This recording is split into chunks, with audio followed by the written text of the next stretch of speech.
Hello and welcome to I Trust's Moneycast. This week we're going to be talking about the tips to keep in mind in case you're buying a property in the resale market. You know, sometimes people just don't have the patience to buy a property in the original booking market and wait for a few years for the property to get constructed and then get delivered to you in completed form. If you want to buy a property that's somewhat ready to move in, then here are a few tips that you need to keep in mind. First of all, in certain markets in the country, there might still be a requirement that you've got to pay the seller a certain amount of the consideration in cash, i.e., the seller is not going to accept the entire amount in check.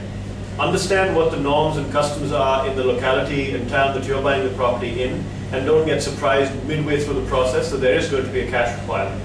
Secondly, factor into the purchase price the amount of money that you might need to spend towards repair costs in case certain aspects of your property need to be repaired or need refurbishment, such as a paint job, refitting of all the electricals, plumbing jobs to be done, and so on.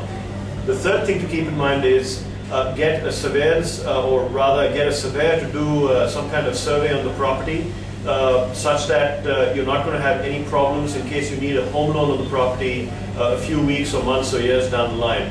It's important that the valuation that the surveyor comes up with is somewhat within the ballpark of what you're paying for the property, otherwise you might have a challenge getting a loan against that property later on. The third thing keeping in mind is that make sure that the previous owner of the property has settled all his or her past dues as far as utility bills are concerned, society dues are concerned, club membership fees are concerned, and so on.